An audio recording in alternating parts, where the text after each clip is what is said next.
for your words, Mr. Mbapa. We will now move into the panel session, the question and answer session of this panel session with all three panelists. Thank you very much. I see the panelists all on stage. So first question that I have is for Mr. Sitole relating to the VAL SEZ, and it asks what landlord-tenant model options will the VAL SEZ offer for future tenants? Thank you, Mahandra. The landlord-tenant options that we offer in the VAL SEZ are consistent with what other special economic zones provide. They are built to be flexible to the needs of the investor. So what the SEZ as a concept is a geographically designated area where infrastructure is brought on and reticulated within in order for there to be development of serviced stands on which top structures can be built. So the investor has an option to sign a land lease where they can then develop the top structure on their own on that land lease, or the investor has an option to specify what kind of top structure they require, and for the SEZ fund then to finance the building of that top structure, and therefore for there to be a standard lease for that with terms such that at the end of the period the structure could revert to the SEZ. But fundamentally, it's either land lease or a full lease of the facility and the land. Thank you. Thank you, sir. So the next one we have for Dr. Liebing relates to the H2 Global program, Dr. Liebing. So I know you're probably closer to it than us, and so maybe you can help us to answer this. Will there be caps placed on the prices in the H2 Global program? Right. So you did mention that I think it's understood that some of the price to generate green hydrogen will be a premium, and that's accepted by the H2 Global program. But will there be limitations or caps on these prices that will be accepted? Obviously, I'm not part of H2 Global as an organization, so I can also just inform you of what I've heard and what my knowledge is. For more binding answers, I'm sure people can visit their website. But my understanding of the process is that H2 Global is going to invite investors, invite potential suppliers for tenders. And in these tenders, they will quote a price that works for these investors and that makes their projects doable at today's market environment. So it's sort of on a cost plus basis, looking at production cost rather than what demand, what the market price would dictate. And then obviously the organizers of that program are going to compare offers from different parts of the world, and we'll see what product is offered at the cheapest price, still given an assessment of people's ability to deliver the project, to deliver for the next 10 years, etc. But I can't see a price cap would make sense. I think they would try to bring the price down by a comparison within that tender, and therefore people should try to offer something that is reasonable, so that they have a chance of competing with supplies from other parts of the world, but I can't see a cap.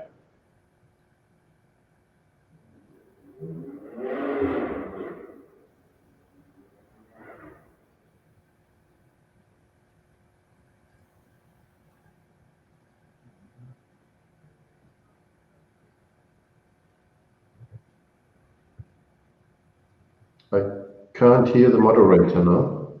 Yes, Mahandra, are you there?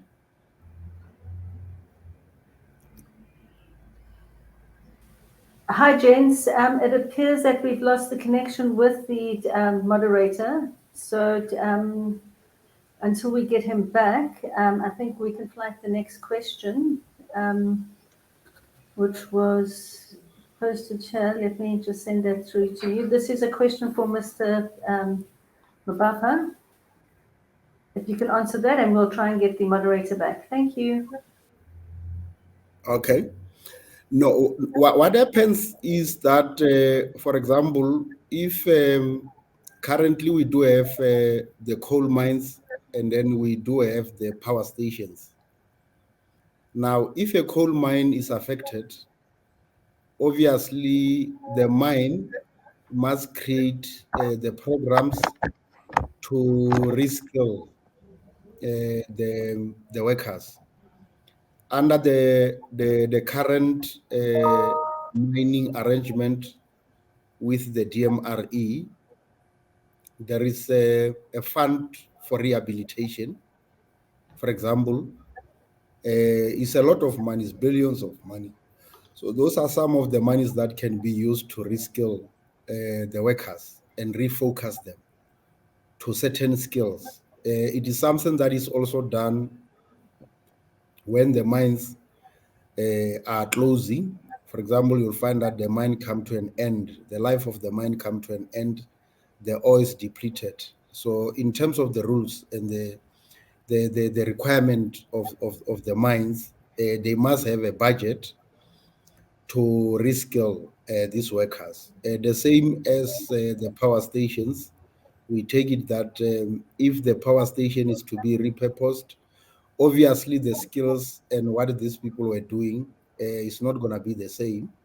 So these workers must then be trained for the new roles of the new purpose.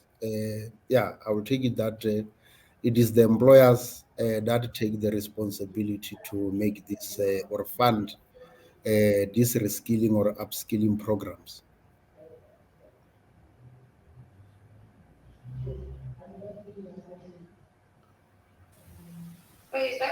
All right, folks, we've got Mahandra back in. I'm bringing him back onto stage. Thank you.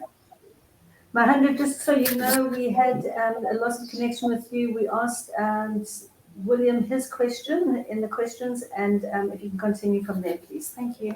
Yeah, so sorry for that. There's a break in communication here at work. I apologize. So I'm back in. Mr. Mabapa, back to you. Thank you.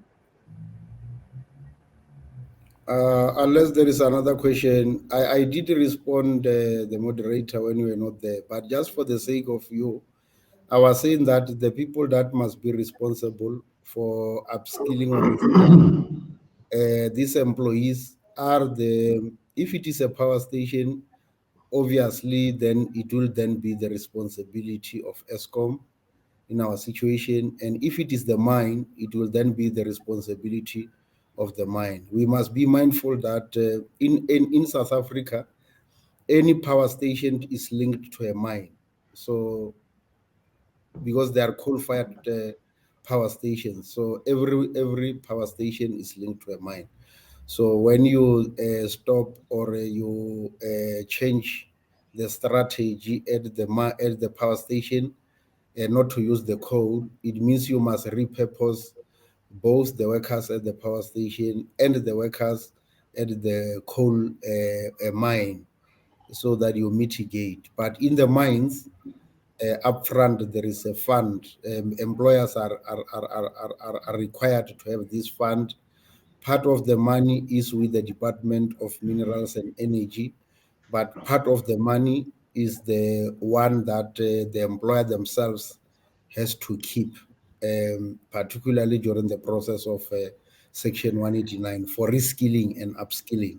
So the employers do have that budget. It's a requirement for the employers that at all times they need to have that budget. Thank you, and sorry for asking you to repeat yourself, but thanks. That was very important for us to understand that. Next question.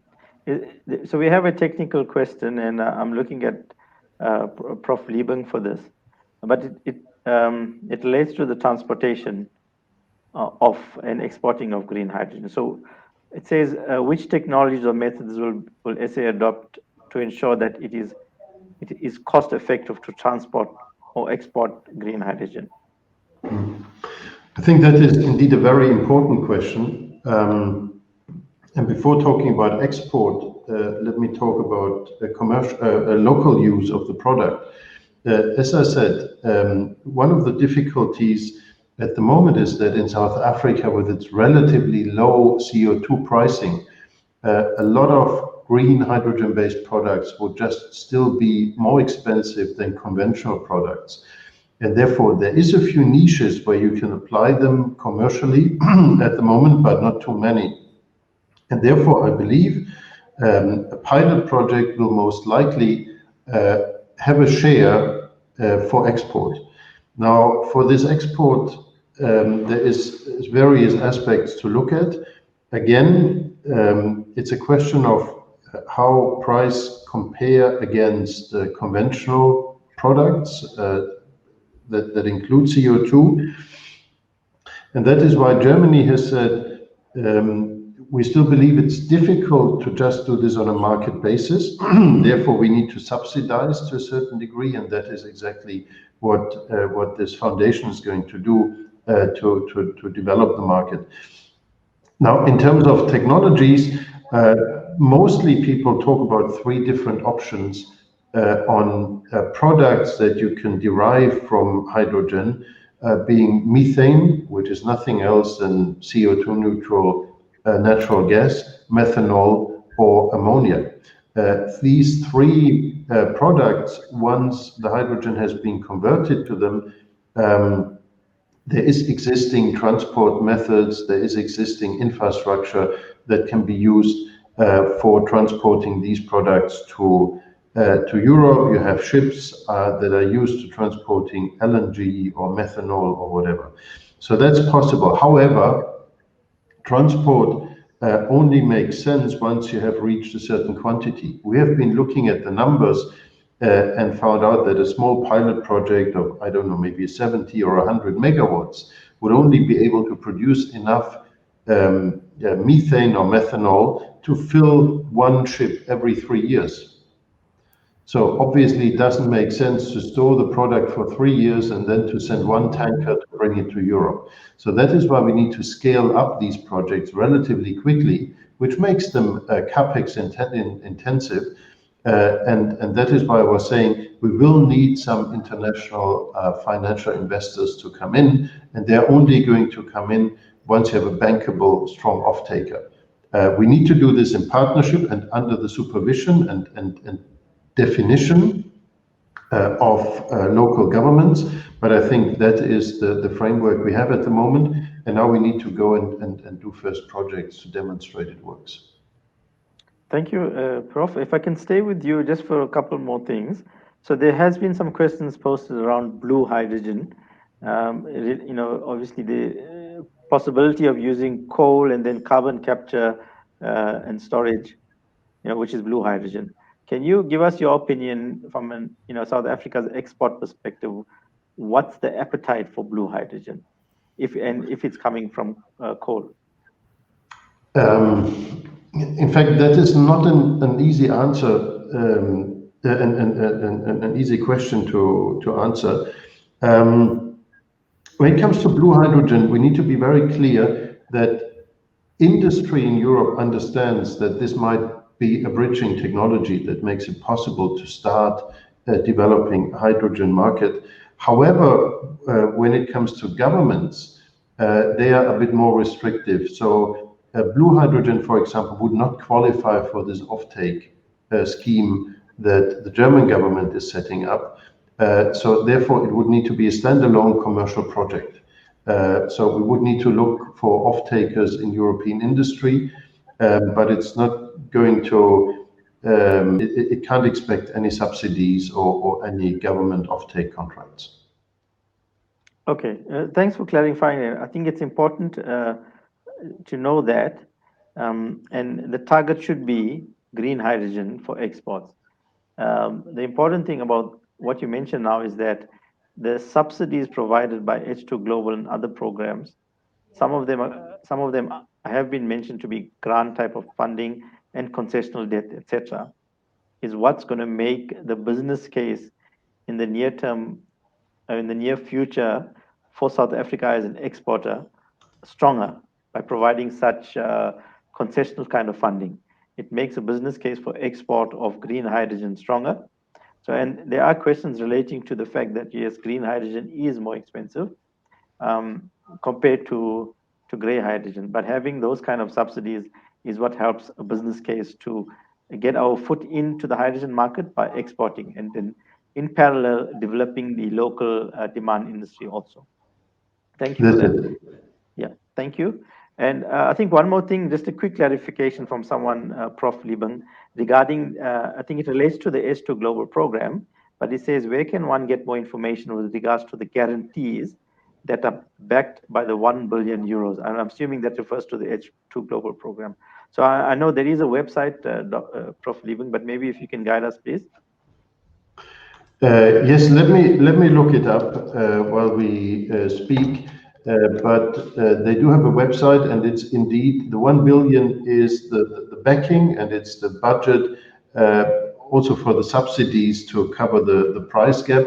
What it says is h2-global.de. At least that's the German version, and I guess there's an English one that you can access from there. h2-global.de. Thank you. Okay, so let's move on to the next question, and to Mr. Sitole, relating to the SEZs and the energy forecast. Has the SEZ determined their energy forecast over the next 20 to 30 years? And is the land issue allocated and resolved in terms of environmental requirements? Thank you, Mahandra.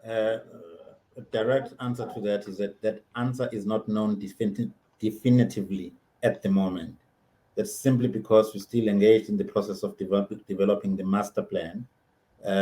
So the needs in terms of our energy forecasts on the for the SEZ will be defined in that when the conclusion of that master plan, and that is obviously related to the nature of investors that we will locate in the SEZ.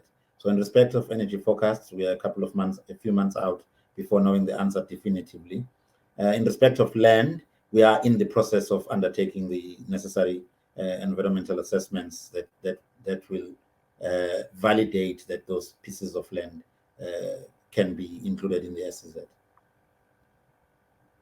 Okay, thank you. Mr. Mabapa, I think next one to you. So you did express, the fact that we may be moving too quickly in decarbonizing without addressing the just part of the just transition. So I would like, for you to recommend to us where should the focus be to ensure that we do address the just transition in a proper way. So your focus, maybe 3 focus areas that we should, attend to in the near future. Thank you.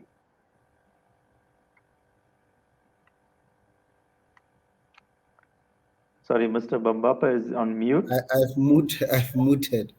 No, I think what we are trying to say is that there is no proper planning in terms of this. For example, if there is a power station that ESCOM want to stop because they want to repurpose that power station, what normally will have happened in the past is that that power station will stop, and as to where the workers go is not an issue. If it is a mine, and then that mine will also stop as to where the workers goes, then it's not an issue. Our understanding is that we need to have long-term plans. If we know that by next year or in 2 years' time, we are going to stop a mine or we are going to stop a power station, we better then start to make some proper plannings now that in the 12 months or 24 months, we will then have created a plan as to how do we reskill and upskill the workers that are working there? But you must understand that some of these issues don't only affect workers who are working, they also affect the communities. Like in the mines, you have got the social labor plans. Part of the social labor plans is for the employers, particularly the mines, to do certain issues in the community. For example, you'll find that community people are suppliers in the mine. Community, mostly are suppliers. But you must also know that there is a lot of construction workers who are doing maintenance also during the operations of a mine. All those issues needs to be done within a period of time that by the time we come to the end of them, we will then have repurposed work in many areas. We may not address all the issues, but I will take it that it will be fair that more than 50% will have then mitigated, unlike the situation now where even 50% is not mitigated. If it's a town, it is where we start to create a ghost town, a town without economy. Thank you. I think the point is well made there. We need to be proactive and we need to plan in advance and not wait for the jobs to be lost, but you plan ahead and reskill, and not, as you mentioned, the jobs, but also the SMMEs and community involvement, but it needs to happen in advance and not waiting for the last minute. So I think that point is well taken. Thank you.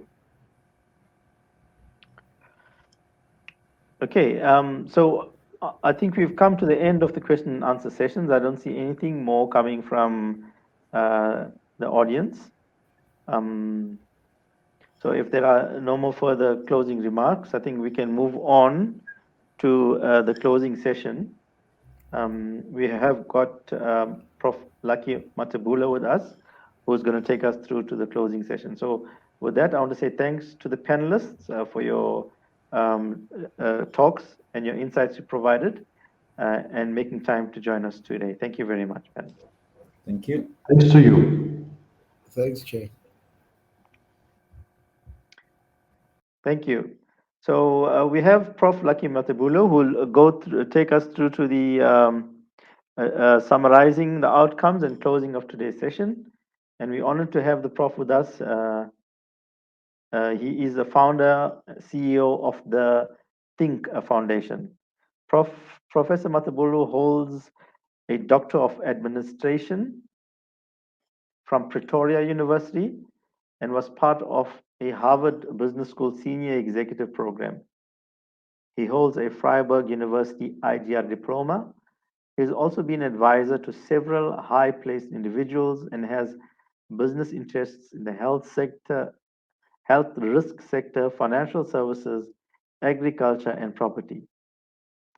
Prof. Matabula is also a poet and a writer. Prof, I'll now hand over to you to do the summary and to close today's session. Thank you very much. Thank you, sir, and thank you, Mahandra, for the good facilitation. We are partners to, we are associates to the Hydrogen Indaba, and I've been asked to be the last discussant so that I try as far as possible to summarize all the good ideas that have been said here and maybe posit a potential way forward. What has emerged from Minister Majola, which we need to pay attention as an industry, is that the Hydrogen Indaba should be an annual event. He made that clear that we should make it an annual event so that we are able to continuously be in the forefront of what is happening. Two, he indicated that the automotive industry, which is developed in South Africa, is a key area of focus for the takeoff of this industry, the hydrogen cells and whatever. So we need to have strategic interfaces with that industry because it is the biggest user of that. Then he also said that the platinum resource concentration in South Africa is actually an inherent strength for South Africa to enter and create templates of leadership in the hydrogen economy. I think with templates of leadership, he meant that we must make sure that we continue to keep the strategic leadership of the industry as South Africans. And the prof from Germany actually underscored that. He even indicated that the hydrogen valley, which we are working towards building in the Val SEZ, will support and provide traction to the Platinum Valley objects of the National Industrialization Program in both Burgersfort and the Northwest. He indicated that there will be a need for the downstream reduction of fossil fuel dependent combustion machinery and mining factor inputs as key advantage for the hydrogen economy. He indicated that our mines are using a lot of industrial products that could be powered by hydrogen fuel cells and related. So he said we need to focus into that because that is the space that is advancing faster than we might be thinking. He even indicated that the hydrogen economy will be the centerpiece of the next industrialization phase of South Africa, because South Africa has serious need for a green, energy resilient economy. So he indicated that our industrialization program is going to be anchored on this hydrogen economy, so we should pursue this thing. He also indicated that the fuel cell value chains in the Val SEZ will give practical expression to industrialization as an objective of the district development model that government is piloting. So he indicated that if we place this hydrogen economy valley that we want to put, it can actually become one of the models where the district development model advocated by President Ramaphosa could actually be made to have practical expression where everybody actually works in a district, in a zone. Then he indicated that there's a funding bouquet from government. There's a bouquet of funding from government, notably in the Department of Trade and Industry and Competition. He indicated that that funding bouquet is being mobilized as we speak now, is being mobilized to support the new hydrogen economy thrust. So the IDC and other bodies there have been mobilized to start looking into that place. So we are opportune and we need to look at that in terms of the objectives of this episode of the seminar that deals with ownership, structures, and all those things. He also indicated that the hydrogen economy is an innovation that will undergird or anchor Africa's quest to meeting its emissions reduction targets. He said that we must not look at it as a South African thing. The export potential of this and all those things will actually help us to help Africa to anchor its emission reduction targets by using the hydrogen fuel cells and related that will be produced in South Africa. Then in terms of black economic ownership, he did indicate that yes, there are inhibitors and the inhibitors will be finance and support. And he believes that the DTI has instruments that will assist us to go over that. He also indicated that the DTI in its drive of localization will actually be a strategic partner to manage this potential loss of control of the economy to established interest. He also indicated that competitiveness, whilst there will be competitiveness that will be protected by the DTI, but they will protect competitiveness as part of the industrialization and localization drive. So it won't be competitiveness for the sake of competitiveness, but it will be competitiveness for the sake of protecting local businesses and local markets so that we get into this growing export industry. Then Deputy Minister Kekana generally supported in many ways whatever most of the things that Minister Majola said, and took a slant of repeating them, but within a green economy perspective. But she indicated sharply that our migration to a decarbonized economy requires a transition strategy that anchors all our policy obligations to the nation. So the nation has policy obligations that it has made. Government has made policy obligations, and we should look at this migration as something that must anchor all those policy obligations. And those policy obligations are policy obligations of SMME development, policy obligations of taking along marginalized businesses, dealing with what the NUM has indicated, that as you decommission other energy forms and introducing hydrogen energy, you need to have better migration policies that are going to ensure that you don't leave human beings as stranded assets of your project, but you repurpose them so that they become new assets of the new developing hydrogen economy. She also indicated the issues of financial inclusion is key to the transition from coal dependency. She indicated that government is very serious and deliberate in making sure that we reduce the coal dependence, the energy that has such a high coal dependency, and move to new alternative and renewable and sustainable resilient energy forms. But as we do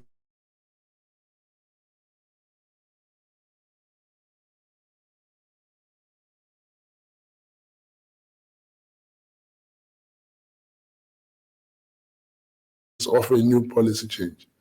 Then she also indicated that we need to create protective bouquets for local businesses, SMMEs, and social-based driven. I think I'm repeating that.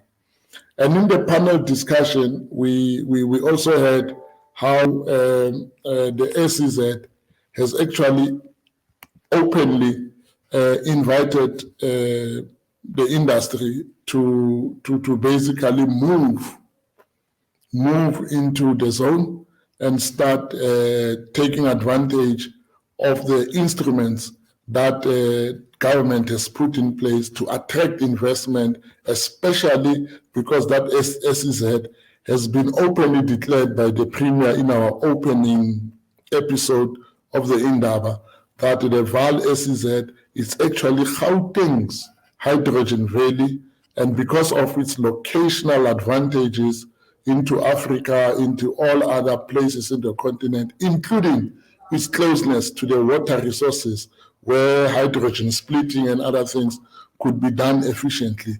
The SEZ has invited us to go into that.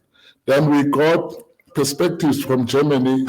What has been very pregnant out of the German experience is that we have been forewarned that there is a drive from the European Union, of course, particularly led by the German thrust, to actually look into new sources of hydrogen fuel cells and related, so that they can import them purely because of the land space and challenges that Europe has to can start big hydrogen valleys.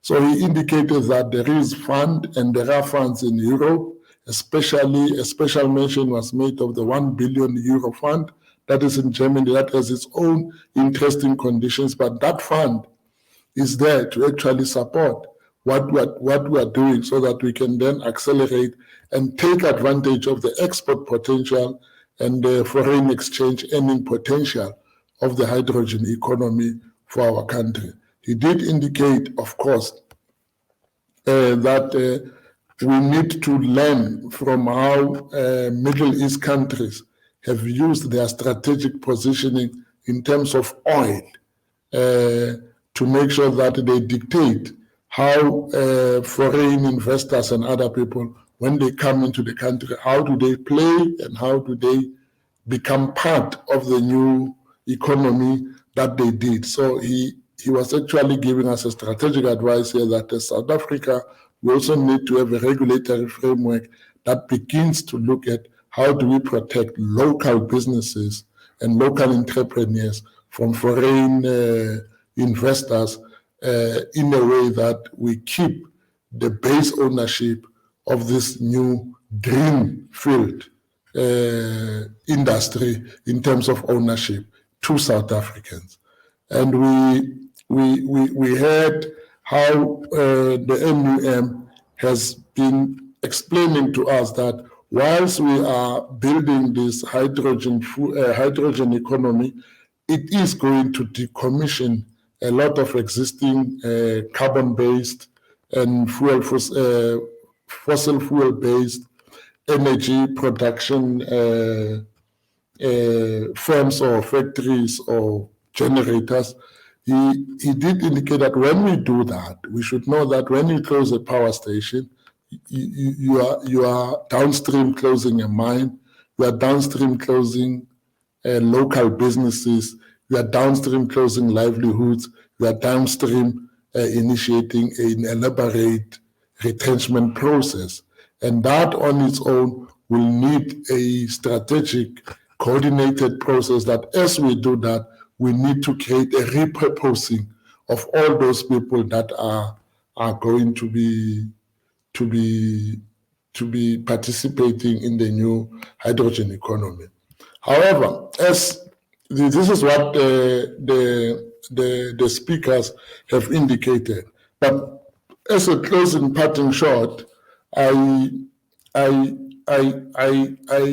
made up what are the strategic issues that have emerged out of today's discussion, because we need to say what are our take homes over and above what we heard from the speakers, and we also taking that home. The first thing is that the hydrogen economy, it's an ownership greenfield. As we speak now, the ownership in this space is still a greenfield. Whatever ownership is existing there, it's purely entrepreneurial zeal and entrepreneurial drive.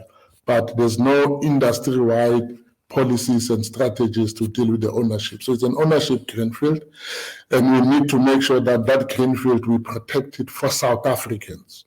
I think that is the first strategic issue that we need to indicate related to the theme of today's episode.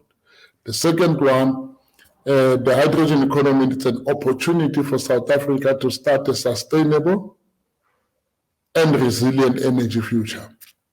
Whilst we are a fossil fuel-based economy, depending on coal and related, but this is giving us an opportunity to earnestly start a sustainable and resilient energy future that will take us into a competitive country that this can make us. The third is that a strategic issue is that the hydrogen economy will mitigate our current grid reliability challenges. We have a very serious grid reliability challenges as a country. Our energy supply has been choking, or it has choked our capacity to grow as an economy to the potential related to the skills base that we have as an economy. So the energy insecurity and grid unreliability is actually impacting on what our country can be. 4, it is also another strategic issue is that the hydrogen economy is a proven job creator, as it is an industry on its own. We anticipate that it is a job creator downstream where we can start a completely new industry. When you calculate the multiplier impact of that, the jobs that are going to come out of the VAL might create a new migration issue for the VAL urban conurbation. The 5th issue, this hydrogen economy can be a replacement foreign exchange earner for gold. We know that South Africa still is reliant on its minerals, gold, platinum, and others for foreign exchange. But this will be the foreign exchange earner that is at the same time building other skills other than hard labor skills that we have seen in the mining and whatever industries. This is going to actually pull onto, or is going to pull the cognitive capability of South Africa into being a foreign exchange earner and therefore replacing gold. That is a strategic issue that we need to look at when we get into this hydrogen economy. Lastly, and not least, in terms of the strategic issues that are emerging, is that the hydrogen economy will require a strong and capable state coordination. Without a strong and capable coordination, we are going to have false starts, and before we realize it, we will have a dismembered approach into an economy that requires a coordination.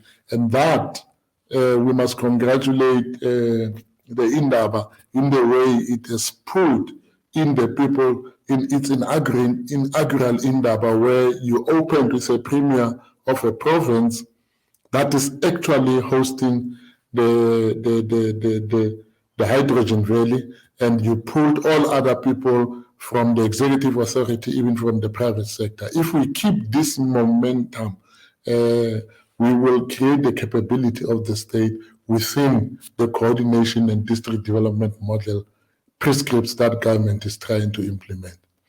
And another issue is that this hydrogen economy is actually a network industry. We must know that whilst it is production facility-based industry, where all the things will happen at the valley, but it also has an advantage of creating a very vibrant distribution industry for what is being produced there. And it has a potential to actually deploy other stranded assets that might be victims of decommissioning non-renewable energy sources. For example, there are methanol value chains that can be used for our liquefied aspects of hydrogen energy. We have liquid nitrogen gas handling facilities that might also assist in the hydrogen, liquefied hydrogen. We have shipping routes that are used to move coal and other things. We can reconvert some of those shipping routes to redeploy them so that they start moving our highly surplus produce of our hydrogen economy products. And we have handling standards and protocols that are in the country, ISO and other standards and protocols. We can repurpose those standards and protocols to start talking about how are we standardizing and are we putting protocols to make sure that the hydrogen energy meets your bylaws and the laws in local government and other places, so that we don't have a policy deficit as we are moving forward. We also need to look at how do we repurpose our training institutions and universities and even your sector education and training agencies to start looking at redeploying people that find themselves in power stations and other places, so that we turn them into deployable assets that must not be stranded. The regulatory regime is another thing that in the network industry is becoming important, because we need to make sure that the local government bylaws, especially of the valve and areas where we are targeting to put this hydrogen valley, their local government bylaws needs to start now being subjected to audits, so that as we audit them so that we don't have a regulatory framework that is going to be an impediment, because it takes time to go through a regulatory cycle. So what are the advantages of what we have done? What we have done now is that we have unlocked a number of strategic infrastructure needs that are going to underpin the hydrogen economy. Some of them is transportation. It's going to be a very big thing. And that transportation, it will be specialized transformation, and therefore is going to draw on the cognitive capability of South Africa that has been underutilized for years. It is going to create infrastructure needs for liquefaction of hydrogen and moving it as a liquid, and we might have completely new infrastructure needs that might have multiplier along the routes. We will have compression needs as we compress a lot of things that are going to be because we need to store it and move it in its stored form, and we need compression technology, and that can unlock a lot of career paths for the youth that is in school and coming through into university. Then we also have need for liquid organic hydrogen carriers, which is a critical thing if you look at all other countries that have that, if you look at Tokyo and other places. Last but not least, we have to congratulate ourselves as a hydrogen Indaba, because the natural policy cycle actually starts the way we are starting. A natural policy cycle. There is policy cycles that are not natural; they are inorganic. People fly overseas, and when they come back, they come with policies. They want the policies to rain on South Africa. No, this one has gone its natural way. Industry players have actually started the debate.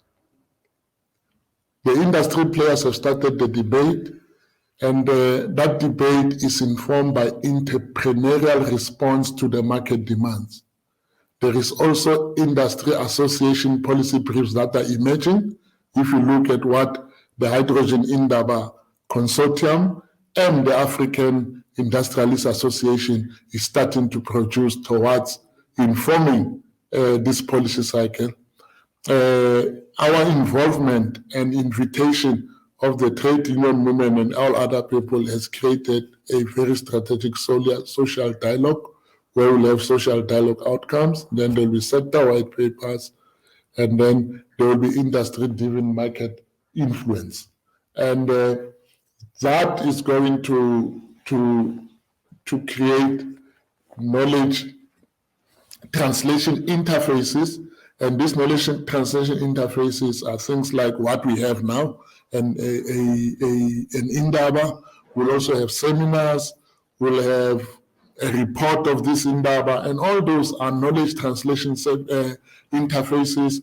I've seen the IDC has produced a lot of material on this matter, and all those knowledge translation interfaces, they create a wisdom that the country can basically draw from and move forward. But once that has happened, it then moves immediately into state and government, where the state will then be in a position to come with a white paper that has industry contribution.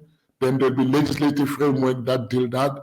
And then the state has already done what we call a development zone designation for that to happen.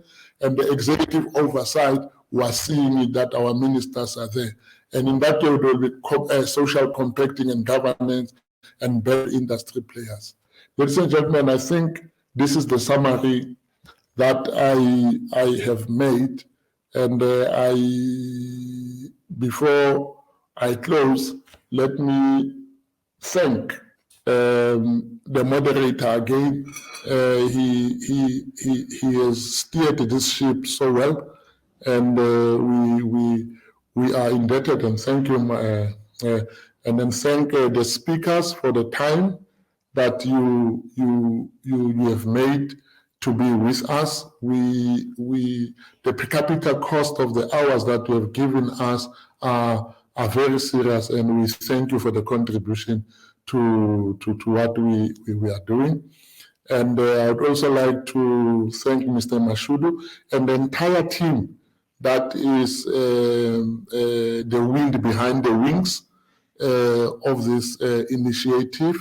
Kutama and Jackie, all of them, Veronica and Luleka, all of them, we thank you. And without vitiating, but I want to thank more specifically our sponsors, the Val SEZ.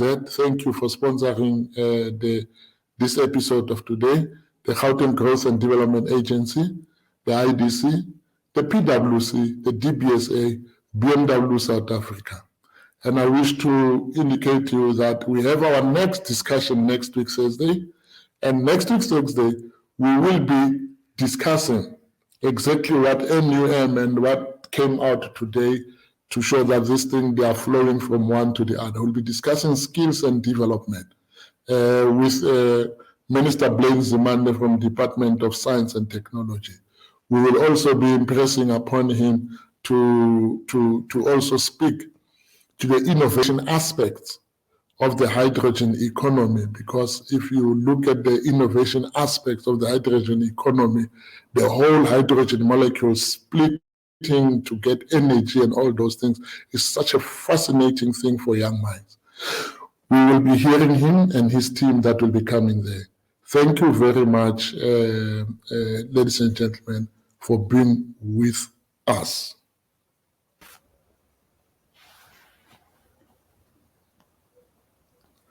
Now, I don't know whether I'm the one who must declare the... I am going to just say a few words before we close the meeting. Just to echo once again, Professor Matebula, I have one announcement that I would like to make, and that is the hydrogen economy in Indaba is your Indaba. So we are asking you, the participants, to contact us, to communicate with us, to share ideas, to share thoughts that you have, that you believe should be incorporated in building the hydrogen economy going forward.